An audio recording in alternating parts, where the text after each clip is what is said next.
Hello and welcome you all to let's crack it with Abhishek Gupta. तो ये है 18 जुलाई के करंट अफेयर्स गाइस। बहुत इंपॉर्टेंट करंट अफेयर्स है गाइस। आप इनको डेली बेसिस पे करते रहिएगा, जिससे कि आपके आगे आने वाले एग्जाम्स में हर क्वेश्चन हो जाए, कोई भी क्वेश्चन ऐसा ना हो जो आपका छूट जाए। इन करंट अफेयर्स को आप प्रीलिम्स के लिए यूज़ कर सकते हैं, एज वेल एज मेंस के एग्जाम्स में भी यूज़ कर सकते हैं, जब अपने आंसर्स को आपको एनरिच करना होता है। तो गाइस बताना चाहूँगा कि अगर आपने let's crack it with Abhishek Gupta का यूट्यूब चैनल सब्सक्राइब नहीं किया है तो इसको जरूर सब्सक्राइब कर लीजिएगा। और let's crack it with Abhishek Gupta का फ्री टेलीग्राम चैनल भी है, तो इसको जरूर ज्वाइन कर लेना। इसका लिंक आपको वीडियो के डिस्क्रिप्शन में मिल जाएगा। मैं बताना चाहूँगा कि लोअर पीसीएस मेंस के लिए, आरओ एडवोकेट जनरल मेंस के लिए और एफआरओ मेंस के लिए टेस्ट सीरीज चल रही है। तो जो भी विलिंग कैंडिडेट्स हैं, जो चाहते हैं कि वो टेस्ट सीरीज ज्वाइन करें और अपनी परफॉर्मेंस टेस्ट करें एग्जाम में जाने से पहले, तो वो मुझे 7665804421 पर कॉल या मैसेज कर सकते हैं।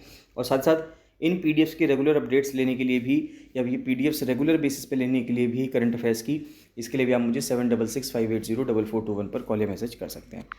चलिए स्टार्ट करते हैं आज की करंट अफेयर्स। तो सबसे पहले न्यूज़ आती है GS1 से। अगर हम देखें तो एक विमेन मैथमेटिशियन है यूक्रेन से, उनको फील्ड्स मेडल मिला है। जो फील्ड्स मेडल है उसको मैथ्स की दुनिया का नोबेल प्राइज़ माना जाता है।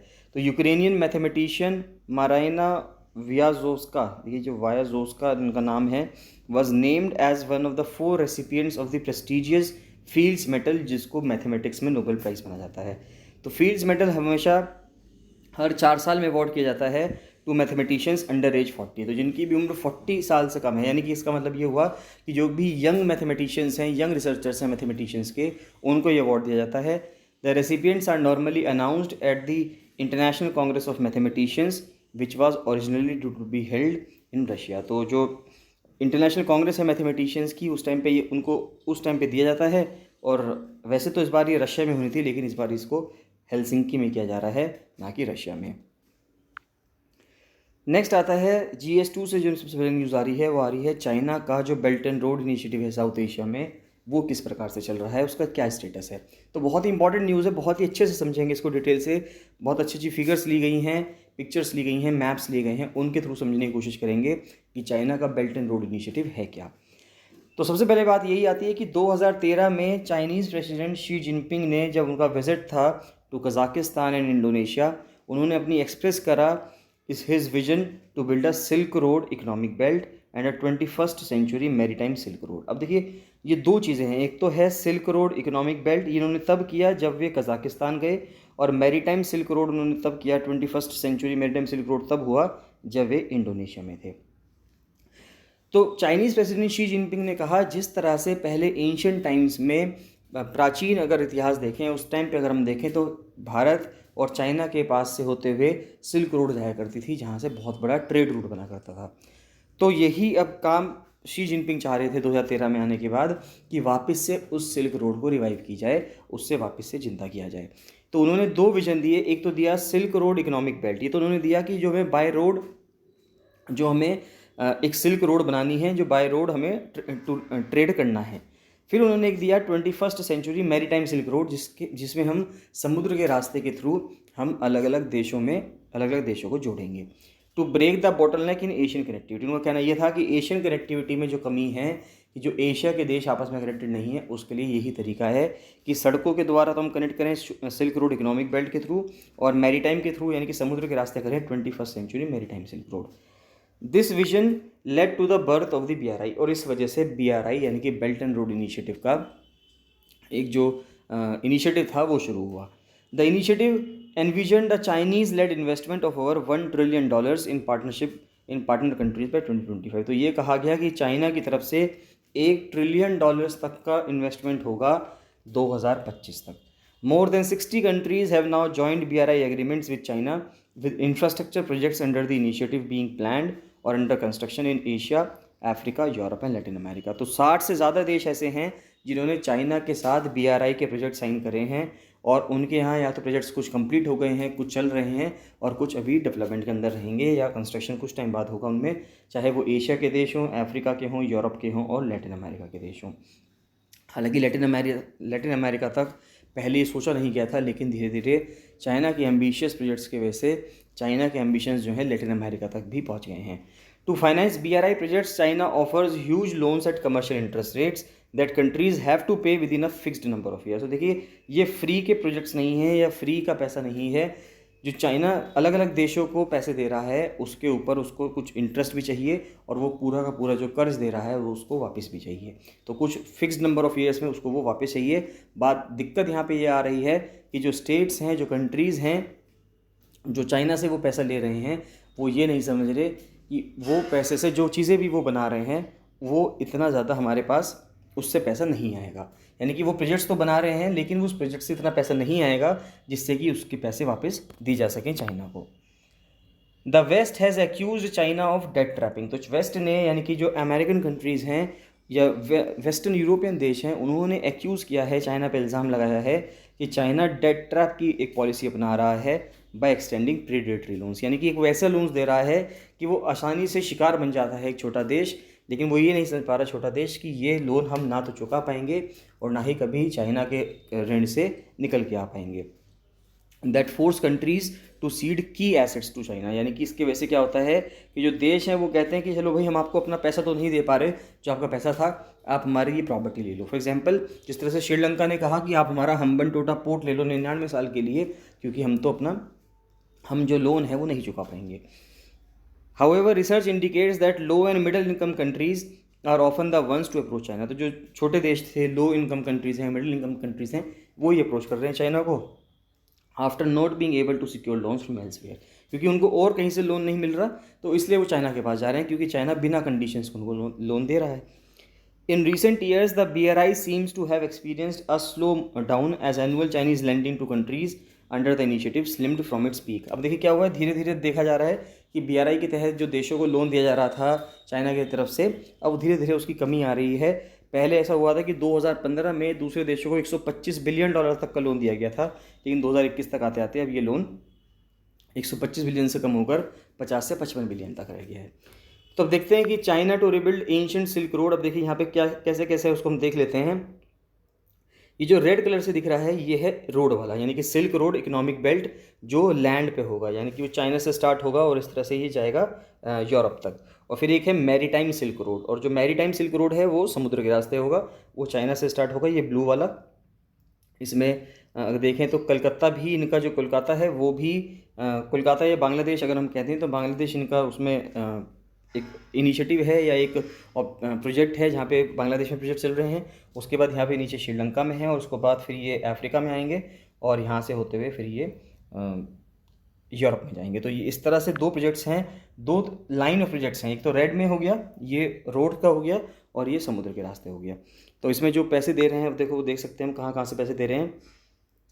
तो president Xi Jinping's $1 trillion plan known as one belt one road will see 2 trade routes to Europe. तो यूरोप जाने के 2 ट्रेड रूट्स होंगे, एक तो बाय रोड होगा और एक बाय समुद्र होगा, यानी कि बाय सी होगा। The plan will bind China's economy to 60 countries, जो कि घर है 4.4 बिलियन लोगों का, हाफ द वर्ल्ड्स पॉपुलेशन।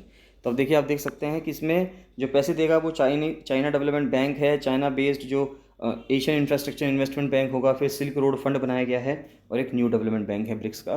तो ये सभी जो हैं इसमें पैसा दे रहे हैं। तो बेल्ट एंड रोड प्रोजेक्ट्स देखें तो इसके अंदर कई सारे प्रोजेक्ट्स हैं। अगर हम नंबर 1 पे देखें, जो ये नंबर 1 प्रोजेक्ट चल रहा है मॉस्को के आसपास, तो Moscow Kazan high speed railway बना रहा है। तो $375 मिलियन का प्रोजेक्ट है, 770 किलोमीटर की रेलवे लाइन है। ये पहला स्ट्रेच है 7000 किलोमीटर का high speed rail link to Beijing. China चाह रहा है कि यूरोप को डायरेक्ट बीजिंग से, यानी कि राजधानी से, जो चाइना की राजधानी है बीजिंग, उससे कनेक्ट कर दिया जाए by high speed railway line. तो ये जो 7000 किलोमीटर लंबी रेलवे लाइन बनेगी, उसमें से पहला 770 किलोमीटर का जो प्रोजेक्ट है वो बन रहा है। फिर दूसरा आता है खोरगोज गेटवे। तो ये दूसरे नंबर का यहाँ पे है ये। तो दूसरे नंबर का खोरगोज गेटवे है, यानी कि कार्गो हब बनाया जा रहा है चाइना और कजाकिस्तान के बॉर्डर पे। विल हैंडल 1 मिलियन कंटेनर्स पर टन। तो यानी कि कई सारे कंटेनर्स को ये पर ईयर के रूप में हर साल इतने सारे कंटेनर्स को यहाँ पे हैंडल करेगा। फिर तीसरा आ रहा है तेहरान लिंक लाइन। तो यानी कि यहाँ पे ईरान की बात की जा रही है कि तेहरान में रेल लाइन बनेगी। तो पहली फ्रेट ट्रेन आएगी चाइना से, वो तेहरान में फरवरी 2016 में। और फिर चाइना पाकिस्तान हाईवे की अगर बात करें, यानी कि सीपैक कॉरिडोर बनी रहा है, तो अंडर कंस्ट्रक्शन है एट कॉस्ट ऑफ $46 बिलियन। हालांकि इसका जो प्राइस है वो बढ़ चुका है। Economic corridor between China and Pakistan will link China to port of Gwadar of Arabian sea. तो जो अरेबियन सी में ग्वादर पोर्ट है चाइना का, वहाँ पे इसको कनेक्ट करने की बात कही जा रही है। तो देखिए यहाँ पे आता है कि कौन कौन सी रीजन्स कवर्ड हैं BRI के प्रोजेक्ट के तहत। तो अगर आप देखें तो चाइना से शुरू होता है, ये ग्रीन कलर में चाइना है, फिर ये जो है ये इकोनॉमिक कॉरिडोर है, ये जो बन रहा है, जैसे एक तो पाकिस्तान के पास बन रहा है और एक यहाँ पे म्यांमार से थाईलैंड से होते हुए बन रहा है, ठीक है। और जो डार्क ब्लैक लाइन में दिखा रहा है ये 21st century maritime silk road है, और जो ब्लू लाइन में दिखा रहा है ये सिल्क रोड इकोनॉमिक बेल्ट है। तो जो सिल्क रोड इकोनॉमिक बेल्ट है ये बाय रोड होगा, और जो 21st century maritime silk road है क्योंकि उसमें मैरीटाइम जुड़ गया, तो मैरीटाइम जुड़ने की वजह से ये समुद्र के रास्ते हो गया है। तो BRI के इन्वेस्टमेंट अगर हम पाकिस्तान में देखें तो क्या हो रखे हैं, तो 2015 का जब विजिट हुआ पाकिस्तान का मिस्टर शी, और उस टाइम के जो पाकिस्तान के प्राइम मिनिस्टर थे नवाज शरीफ ने अनवील किया BRI का flagship project and it's biggest one in a single country, CPEC। तो उससे पहले अब तक का, या अभी भी इससे पहले अब तक का इतना बड़ा प्रोजेक्ट किसी अकेले देश में नहीं किया जो चाइना पाकिस्तान के अंदर इन्वेस्ट कर रहा है CPEC बनाने में, चाइना पाकिस्तान इकोनॉमिक कॉरिडोर बनाने में। Over time, China pledged $62 billion in low-interest loans and financing from Chinese state-owned banks and the ADB up from an initial $46 billion pledge। तो अभी हमने शुरू में देखा था कि ये $46 बिलियन का प्रॉमिस था चाइना पाकिस्तान इकोनॉमिक कॉरिडोर बनाने में, लेकिन इसका पैसा बढ़ते बढ़ते $62 बिलियन हो गया है। CPEC envisioned multiple projects involving energy, transport and communication system। तो कई सारे प्रोजेक्ट हैं CPEC के तहत जो एनर्जी से इन्वॉल्व करते हैं, ट्रांसपोर्टेशन के लिए हैं और कम्युनिकेशन के लिए हैं। At the centre of the CPEC was the $700 million का जो डेवलपमेंट है of the city of Gwadar, जो कि बलूचिस्तान प्रोविंस में है, into a small port city that would become the Singapore of Pakistan. तो उसको सिंगापुर ऑफ पाकिस्तान कहे जाने की बात की जा रही है कि जो ग्वादर पोर्ट है वो सिंगापुर बन जाएगा पाकिस्तान का। Gwadar is strategically important as it is an hour's drive from Iran. Iran से सिर्फ 1 घंटे की दूरी पे है, और less than 320 kilometre from Oman, और ओमान से सिर्फ 320 किलोमीटर दूर है ग्वादर पोर्ट। तो अब देख सकते हैं, अब ये बना हुआ है, तो ये चाइना है, चाइना के कशगर से स्टार्ट होगा और ग्वादर तक जाएगा पाकिस्तान में। तो ये ग्वादर कशगर रोड है या रूट है, आप देख सकते हैं। और ये भारत इसके अपोज में क्यों है, भारत ने चाइना का जो बेल्ट एंड रोड इनिशिएटिव है उसको एंडोर्स क्यों नहीं किया। उसको एंडोर्स सिर्फ भारत ने इसी वजह से नहीं किया क्योंकि चाइना पाकिस्तान इकोनॉमिक कॉरिडोर जो पास हो रहा है वो POK से पास हो रहा है, जिसको भारत पाकिस्तान ऑक्यूपाइड कश्मीर कहता है, या जो नया मैप आया है उसके बाद ये एरिया लद्दाख के अंदर आ जा रहा है।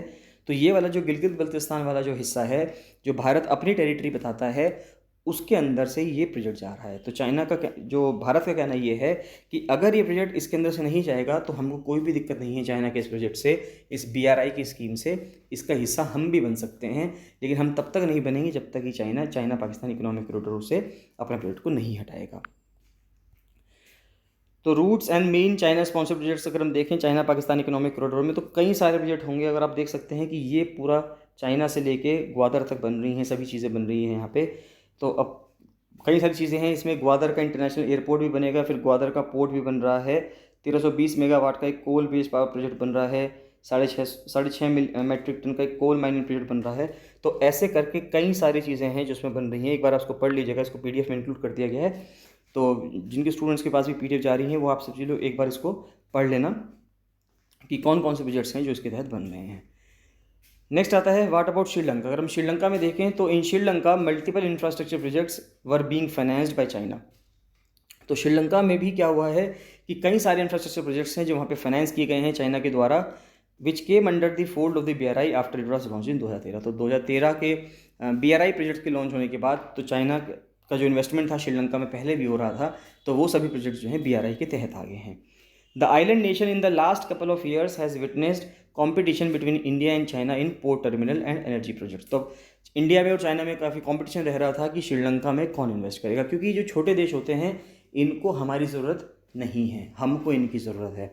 आपको समझना होगा कि जो भी छोटा देश होगा, जैसे वो चाइना है, नेपाल है या भूटान है, ये जो छोटे छोटे देश होते हैं इनको आपके कंट्री की रिक्वायरमेंट, बड़े कंट्री की रिक्वायरमेंट इतनी ज़्यादा नहीं है जितने बड़े कंट्री को रिक्वायरमेंट इनकी है। कई सारे डिप्लोमेटिक फोरम्स पे अगर इंडिया को अपनी बात मनवानी है तो उसको छोटे छोटे देशों के वोट्स चाहिए। तो क्योंकि यूनाइटेड नेशंस के अंदर हर कंट्री के वोट की वैल्यू समान है, तो अगर श्रीलंका या नेपाल या भूटान या छोटे छोटे जो भी देश हैं वो सब हमारा सपोर्ट करें, अगर इंडिया का सपोर्ट करेंगे तो इंडिया का यूनाइटेड नेशंस के अंदर स्टैचर बढ़ेगा और इंडिया को यूनाइटेड नेशंस के अंदर कुछ भी अगर बात मनवानी है तो वो मनवा सकता है। तो अब इसलिए सभी देश जो हैं वो कोशिश करते हैं कि हम छोटे देशों को अपना बना के रखें। तो 2021 में कोलंबो ने भारत और जापान को हटा दिया था जब वहाँ पे एक ईस्ट कंटेनर टर्मिनल बनाना था कोलंबो पोर्ट पे, और फिर चाइना को वो प्रोजेक्ट दे दिया था। लेकिन बाद में जो उसकी वेस्टर्न साइड थी वो बाद में भारत में अडानी ग्रुप को दे दी गई। तो कुछ जो BRI प्रोजेक्ट्स हैं श्रीलंका में have been described as white elephants, जैसे कि हम्बनटोटा पोर्ट, जिसके बारे में आपको कुछ टाइम पहले मैं बता रहा था कि जो श्रीलंका में सफ़ेद हाथी के रूप में बनाया हम्बनटोटा पोर्ट, तो वो एक अपने आप में एक सफ़ेद हाथी साबित हुआ, क्योंकि वो हाथी इतना महंगा पड़ा कि उसको हमें जिससे ख़रीदा था उसी को दे दिया, ये कह के कि भाई इसको हमारी तरफ से तुम ही रख लो। तो a deep sea port on the world's busiest east west shipping lane which was meant to spur industrial activity. तो कहा जा रहा था, ये बहुत अच्छी पिक्चर दिखाई गई थी कि वहाँ पे बहुत अच्छी इंडस्ट्रियल एक्टिविटी होगी, खूब कमाएंगे, दोनों देश खूब खुश होंगे। लेकिन श्रीलंका को नहीं पता था कि वो डेड ट्रैप में फंसता जा रहा है चाइना के। The port had always been secondary to the busy Colombo port. अब देखिए सिंपल सी बात है, ये अब चाइनीज़ गवर्नमेंट के समझ में भी आना चाहिए, श्रीलंकन गवर्नमेंट के समझ में भी आना चाहिए था कि उनका मेन पोर्ट कोलंबो पोर्ट है, तो सारा ट्रैफिक कोलंबो पोर्ट पे है। अगर कोलंबो पोर्ट बिजी होता है या कोलंबो पोर्ट में कुछ दिक्कत होती है, तब जाके ट्रैफिक थोड़ा बहुत हम्बनटोटा पोर्ट पे आएगा। लेकिन हम्बनटोटा पोर्ट पे इतना ज़्यादा पैसा इन्वेस्टमेंट करना कि आपका देश ही कर्ज में डूब जाए, तो ये अपने आप में कहीं भी समझदारी नहीं थी। लेकिन अगर देखें 2015-16 में जिस टाइम पे महिंदा राजापक्सा की गवर्नमेंट हुआ करती थी, वो प्रेसिडेंट हुआ करते थे, उन्होंने चाइनीज़ लोगों के साथ हैंड इन ग्लव्स होकर इन सब चीज़ों में इन्वॉल्वमेंट दिखाया। The Sri Lankan government took $1.4 billion loan in Chinese for the ports expansion. तो पोर्ट के एक्सपेंशन के लिए $1.4 बिलियन का इन्होंने खर्च कर दिया चाइनीज़ लोन्स के रूप में इस पोर्ट को एक्सपेंड करने के लिए। Unable to service the huge loan and incurring $300 million losses due to delays, government handed Hambantota port to Chinese owned company on 99 year lease. तो 2017 में 99 साल की लीज पे जब इतना नुकसान होने लगा उस पोर्ट पे, हम्बनटोटा पोर्ट पे, तो उसको वो हम्बनटोटा पोर्ट चाइनीज़ कंपनी को देना पड़ा, क्योंकि भाई हम तो कमा नहीं पा रहे, हम आपको अपना उधार कैसे चुकाएं, तो आप ही इस पोर्ट को रख लो, आप खुद ऑपरेट करो। यानी चाइना यही तो चाह रहा था कि जो देश हैं वो इतना लोन ले लें कि वो चुका ना पाएँ, और जब वो चुका नहीं पाएंगे तो अपनी चीज़ें हमें देना शुरू कर देंगे। अदर की projects under BRI include the development of the Colombo international container terminal, फिर एक सेंट्रल एक्सप्रेसवे बन रहा है और एक हम्बनटोटा इंटरनेशनल एयरपोर्ट भी बना रहा है। अब देखिए, हम इतना ट्रैफिक नहीं है श्रीलंका के अंदर कि आपको इंटरनेशनल एयरपोर्ट्स की संख्या ज़्यादा चाहिए। जो ऑलरेडी आपके पास इंटरनेशनल एयरपोर्ट है, आप उसको थोड़ा सा एक्सपैंड कर दो एज़ कंपेरिजन टू किसी नई जगह पे बना दो, आप किसी नई जगह का आप बनाइए इंटरनेशनल एयरपोर्ट। तो अगर ये हम्बनटोटा इंटरनेशनल एयरपोर्ट बनता है तो यहाँ पे भी ट्रैफिक नहीं आएगा, और यहाँ ये भी एक वाइट एलिफेंट ही साबित होगा। नेक्स्ट आता है are there projects in Afghanistan. तो अफगानिस्तान में क्या परियोजनाएं हैं अगर उसको देखें, तो Afghanistan has not comprehensively been brought into the BRI MOU being signed with China in 2016। तो चाइना के साथ एक MOU तो साइन हुआ था 2016 में, लेकिन अफगानिस्तान तरीके से नहीं आ पाया है। चाइना ने प्रॉमिस किया है कि वो $100 मिलियन का इन्वेस्टमेंट करेगा अफगानिस्तान में, which is small in comparison to what it shelled out in other South Asian countries. तो दूसरे जो दक्षिणी एशियन देशों में जो उसने इन्वेस्टमेंट किया है चाइना ने, उसके मुकाबले देखा जाए तो जो वो अफगानिस्तान की इन्वेस्टमेंट कर रहा है वो बहुत कम है, लेकिन फिर भी वो इन्वेस्टमेंट कर रहा है।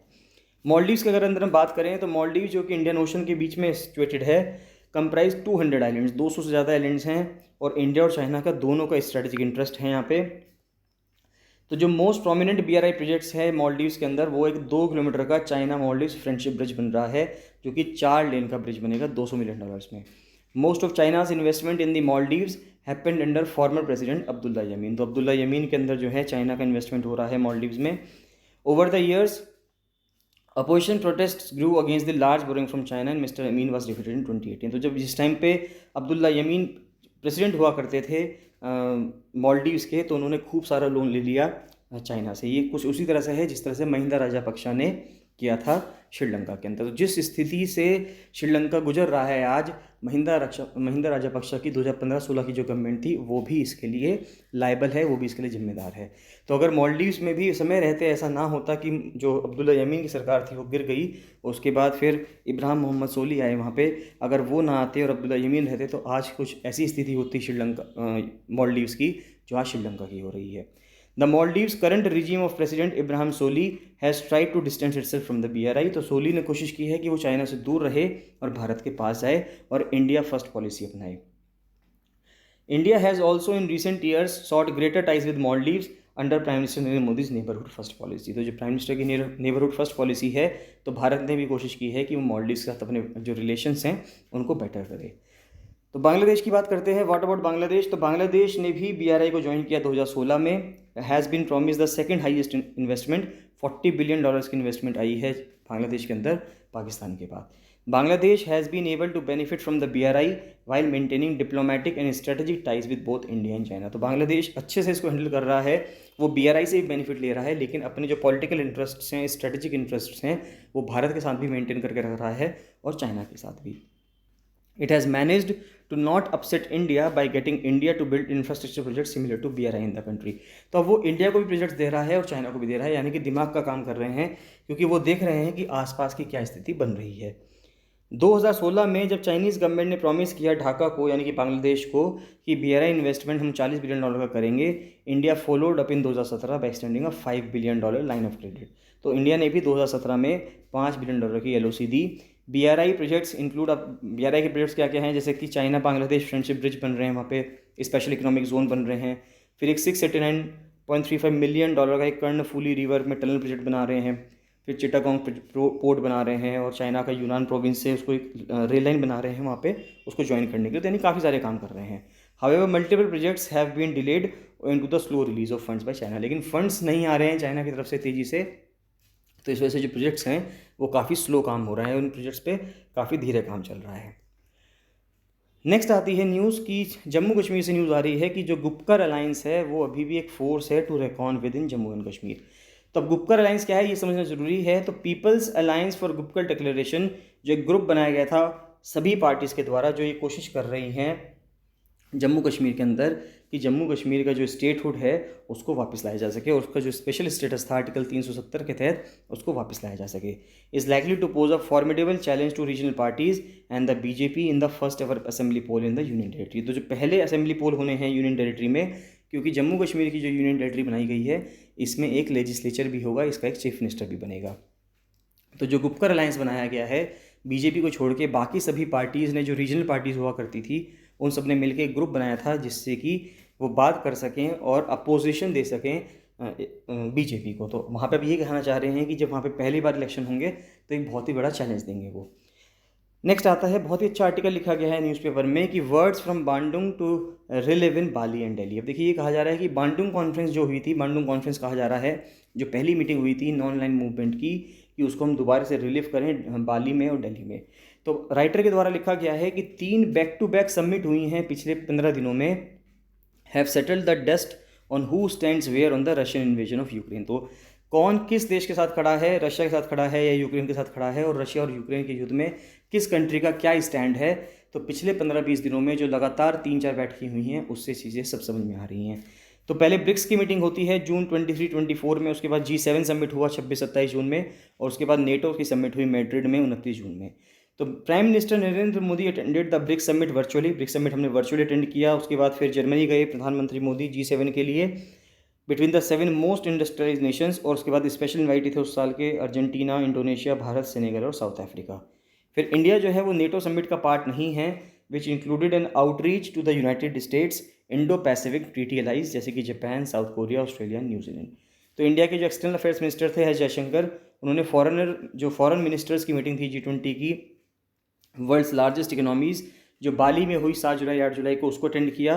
And in next few months, और कुछ महीनों बाद, वो इंडोनेशिया में होस्ट करेंगे G20 summit in November, and India takes over the G20 presidency in December. तो 2023 में, क्योंकि भारत के पास G20 प्रेसिडेंसी रहेगी, और दिसंबर में इस साल वो प्रेसिडेंसी हमारे पास आ जाएगी। In addition to BRICS new development bank that has approved about 17 loans totaling $5 billion for Russian energy and infrastructure projects, the contingent reserve arrangement। देखिए राइटर का कहना ये है कि कई सारे प्रोजेक्ट चला रहे हैं, तो उसमें ये भी कहा गया है कि ब्रिक्स का जो न्यू डेवलपमेंट बैंक है उसने 17 लोन्स दिए हैं करीब करीब $5 बिलियन के रशियन एनर्जी के, यानी कि रशिया में इन्वेस्टमेंट कर रहा है ब्रिक्स बैंक के थ्रू। तो अब इसका मतलब ये हुआ कि अगर ब्रिक्स बैंक के थ्रू रशिया में इन्वेस्टमेंट हो रहा है तो सभी देशों की आपसी सहमति होगी, तभी जो ये 5 देश हैं, Brazil, Russia, India, China, south Africa, अगर ये सभी देश नहीं चाहेंगे तो रशिया के अंदर इन्वेस्टमेंट नहीं होती। लेकिन अगर रशिया के अंदर इन्वेस्टमेंट हो रही है, इसका मतलब ये है कि इंडिया की तरफ से अगर हम देखें तो इंडिया का स्टैंड ये है कि हाँ ठीक है, रशिया में जो इन्वेस्टमेंट है वो होती रहनी चाहिए। द कंटिजेंट रिजर्व अरेंजमेंट, और एक जो ब्रिक्स का पेमेंट टास्क फोर्स है for coordination between the central banks for an alternative to the SWIFT payment system, क्योंकि रशिया ने जब इन्वेजन किया तो रशिया का जो स्विफ्ट पेमेंट सिस्टम था वो ख़त्म कर दिया गया। तो उसके बावजूद भी अगर बैंक से वहाँ पैसे जाते रहेंगे तो वो सभी देश इसके ऊपर मिलकर काम कर रहे हैं कि जिससे कि स्विफ्ट सिस्टम को हम बाईपास कर सके और वहाँ पे पैसे दे सके। The launch of another Indo Pacific coalition of partners in the blue Pacific. अब देखिए, अभी यूएसए ने एक इंडो पैसिफिक कोएलिशन बनाया है जिसका नाम है partners in the blue Pacific, जिसके कंट्रीज़ होंगे US, UK, Australia, New Zealand and Japan. तो ये जो पिछले साल ओकस बनाया गया था ऑस्ट्रेलिया, यूके, यूएस, उसके एडिशन में इस साल बनाया गया है US, UK, Australia, New Zealand and Japan. तो ये दूसरा एक सिग्नल है यूएसएस का कि जो यूएसएस का ग्रो फोकस है on countries that it has military alliances with against it adversaries. Apart from the Indo-Pacific partners at the summit, there were leaders of the 5 countries that have applied to join NATO। तो कई सारे देशों ने apply किया है कि NATO को join करें, चाहे वो फिनलैंड हो, जॉर्जिया हो, स्वीडन हो, यूक्रेन हो। यूक्रेन के प्रेसिडेंट जेलेंस्की जो थे उन्होंने वर्चुअल एड्रेस दिया था, और बॉस्निया एंड हर्ज़ेगोविना ने। The direct message was that NATO would know longer consider Russian sensitivities on the subject of NATO expansion. 1955 में इंडिया ने लीडरशिप ली थी अलॉन्ग विद कंट्रीज जैसे कि इंडोनेशिया और इजिप्ट के साथ एशियन अफ्रीकन कॉन्फ्रेंस में, जब 29 नए जो इंडिपेंडेंट नेशंस थे बांडुंग में जब उनकी मीटिंग हुई थी इंडोनेशिया के अंदर, a conference that eventually led to the non aligned movement. और उसके बाद फिर नॉन लाइन मूवमेंट शुरू हुआ था। नेक्स्ट आता है GS3 की एक न्यूज़ है कि इंडियन एयरफोर्स ने पार्टिसिपेट किया है टेक्टिकल लीडरशिप प्रोग्राम में इजिप्टियन एयरफोर्स के साथ। तो क्वेश्चन पूछ सकते हैं कि अभी भारत ने किस कंट्री के साथ टेक्टिकल लीडरशिप प्रोग्राम किया, तो वो इजिप्ट के साथ किया। बस इतना आपको पता होना चाहिए। नेक्स्ट आता है the relentless march of foreign portfolio investors to the exit gate. कि जो फॉरेन पोर्टफोलियो इन्वेस्टर्स हैं और वो जो भारत में से जो पैसा है उसको हटा के भाग रहे हैं, जा रहे हैं और दूसरे कंट्रीज़ में इन्वेस्ट कर रहे हैं, चाहे वो यूएसए हो, तो उसके अगर हम उसके बारे में बात करें तो foreign portfolio investors have been on a selling spree in India. जून 2022 में वर्स्ट सेल ऑफ हमने देखा है अभी तक का, जिसमें 50,000 करोड़ रुपए जा चुके हैं भारत देश से। This comes on the back of May sell off 44,000 crore. तो मई में 44,000 करोड़ रुपए का जो फॉरेन पोर्टफोलियो इन्वेस्टमेंट था वो भारत से जा चुका था, और जून के अंदर ये और बढ़कर 50,000 करोड़ रुपए हो गया है। तो ये फॉरेन पोर्टफोलियो इन्वेस्टर्स क्या हैं, अगर उनकी हम बात करें तो foreign portfolio investors are those that invest funds in markets outside of their home turf. तो अपने घर से अलावा, मान लेते हैं कोई इन्वेस्टर न्यूजीलैंड का है, तो वो न्यूजीलैंड में ना इन्वेस्ट करके अगर वो भारत के मार्केट में इन्वेस्ट करता है तो उसको हम फॉरेन पोर्टफोलियो इन्वेस्टमेंट कहते हैं। Their investments typically include equities, या तो किसी कंपनी में कुछ इक्विटी ले लेते हैं, बॉन्ड्स ले लेते हैं, या म्यूचुअल फंड्स ले लेते हैं। They are generally not active share holders, यानी कि वो एक्टिव शेयर होल्डर्स नहीं होते, and do not exert any control over the company whose shares they hold. और उनके ऊपर, और वो किसी कंपनी के ऊपर होल्ड भी नहीं रखते जिस कंपनी के वो शेयर खरीदते हैं। तो यानी कि वो फ्री हैं, वो चाहे तो कभी भी शेयर खरीद लें और चाहे तो कभी भी शेयर बेच दें। The passive nature of the investment also allows them to enter और exit a stock at will and with ease. तो बहुत आसानी से और बहुत उनकी मर्जी के हिसाब से वो किसी भी स्टॉक में एंटर भी कर सकते हैं किसी भी टाइम पे, और किसी भी टाइम पे उसमें एग्जिट भी कर सकते हैं। तो कौन कौन से फैक्टर्स हैं जो FPI के मूव्स को स्पर करते हैं, अगर हम देखें तो प्रॉमिस ऑफ अट्रैक्टिव रिटर्न्स। अब देखिए, अब कोई बाहर का आदमी आपके देश में इन्वेस्टमेंट क्यों करेगा, क्योंकि अगर उसको ये दिख रहा होगा कि आपके देश में इन्वेस्ट करके उसको पैसा अच्छा मिल रहा है, यानी कि रिटर्न अच्छा मिल रहा है। तो promise of attractive returns on the back of economic growth draws investors including FPIs into a country's market. For example, as per data from NSDL, तो जो फॉरेन पोर्टफोलियो इन्वेस्टर्स हैं brought in about 3600 crore in 2002। तो सिर्फ 2002 में 3600 करोड़ रुपए का investment हुआ करता था, लेकिन 2010 में बढ़कर ये 3600 करोड़ से 1.79 लाख करोड़ हो गया। This correlates with the concurrent expansion of economic output in that period. उस टाइम पे इकोनॉमिक आउटपुट काफ़ी अच्छा था, जबकि 2008 का ग्लोबल फाइनेंशियल क्राइसिस भी हुआ। उस टाइम पे थोड़ा सा हमने देखे कि FPIs ने कुछ चीज़ें अपनी बेची, लेकिन उसके बावजूद वापस इन्वेस्टमेंट होता रहा, और 2017 में ये बढ़कर 2 लाख करोड़ हो गया। तो why have FPIs been selling Indian holdings. अगर हम इंडिया की होल्डिंग्स देखें तो FPI sold assets worth about ₹50,000 crore in June में 50,000 करोड़ बेच दिए हैं। ये अपने आप में सेकंड हाईएस्ट सेल ऑफ रहा है 1993 से, जब से रिकॉर्ड करना शुरू किया गया है, जब से भारत ने अपनी इकोनॉमी खोली थी ग्लोबलाइजेशन के बाद, जब से भारत में इन्वेस्टमेंट आनी शुरू हुई थी। Post pandemic recovery in the Indian economy has been uneven. अब देखिए, एक तो रीज़न ये हो सकता है कि पैंडेमिक के बाद से जो पोस्ट पैंडेमिक अगर हम रिकवरी देखें तो भारत की इकोनॉमी में वो अनइवन रही है, यानी किसी सेक्टर में रिकवरी हुई है, कहीं पे रिकवरी नहीं हुई है। सेकेंड वेव जो है कोविड-19 पैंडेमिक की 2021 में devastated lives and livelihoods. Economic shattered again when a third Elbit less severe wave saw the spread of the Omicron variant early this year. यानी कि कुछ जो दिक्कतें थी वो थर्ड वेव में भी रही, लेकिन थर्ड वेव इतनी ज़्यादा सीवियर नहीं थी। Add to this the return of pent-up demand in economies worldwide as the pandemic subsided. Pace of recovery caught suppliers off guard, contributing to supply side shortages. अब देखिए, जब रिकवरी हुई तब इतनी तेज़ी से हुई कि लोगों ने इतनी सारी डिमांड कर दी कि सप्लाई साइड से ही शॉर्टेज होने लगी, यानी कि सप्लाई इतनी नहीं होने लगी क्योंकि जब डिमांड बढ़ने लगी थी. As the industry was grappling with this challenge, Russia का इन्वेजन आ जाता है यूक्रेन पे. उस टाइम पे जो सनफ्लावर की डिमांड थी या वीट की डिमांड थी, यही बढ़ जाती हैं क्योंकि ये दोनों देश बहुत बड़े एक्सपोर्टर थे इन दोनों चीज़ों के, और यही दोनों देश जो हैं अब वॉर में हैं, चाहे वो रशिया हो चाहे वो यूक्रेन हो. तो S&P की जो global India manufacturing purchasing managers index है, उसका कहना ये है कि ये 53.9 हो चुका है जून में, जो कि लोएस्ट लेवल है इन 9 months from 54.6 in the previous month. तो जो मैन्युफैक्चरिंग परचेजिंग मैनेजर्स इंडेक्स है, अब देखिए PMI का क्या मतलब है. परचेजिंग मैनेजर्स इंडेक्स, देखिए मान के चलिए एक कंपनी है, कंपनी में उस कंपनी का उस फैक्ट्री को कुछ चीज़ें बनानी हैं तो वो उसके लिए रॉ मटेरियल खरीदेगा. तो रॉ मटेरियल अगर मान लेते हैं एक बिस्किट मैन्युफैक्चरिंग कंपनी है जो बिस्किट बनाती है, तो बिस्किट बनाने के लिए जो चीनी होगी और जो आटा होगा यानी कि फ्लोर होगा, मैदा होगा, वो उसका रॉ मटेरियल है. तो उसको खरीदने के लिए एक परचेजिंग मैनेजर होगा. तो अगर परचेजिंग मैनेजर उस कंपनी का आटा खरीद रहा है और चीनी खरीद रहा है, इसका मतलब ये है कि वो फैक्ट्री काम कर रही है और वो फैक्ट्री बिस्किट बनाएगी. तो यानी कि अगर परचेजिंग मैनेजर्स इंडेक्स की वैल्यू 50 से ऊपर आती है तो हम ये मान के चलते हैं कि इकोनॉमी में अच्छा काम हो रहा है, इकोनॉमी अच्छे से रिवाइव कर रही है, इकोनॉमी अच्छे से काम कर रही है. लेकिन अगर ये 50 से वैल्यू कम होती है तो इसका मतलब ये है कि परचेजिंग मैनेजर्स जो हैं वो सामान नहीं खरीद रहे हैं.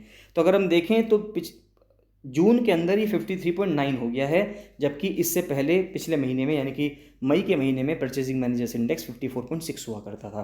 तो ये परचेजिंग मैनेजर्स इंडेक्स 50 से जितना ऊपर जाएगा उतना ही अच्छा होगा. इसका मतलब ये है कि वहाँ पे इकोनॉमिक एक्टिविटी उतनी ही अच्छी हो रही है.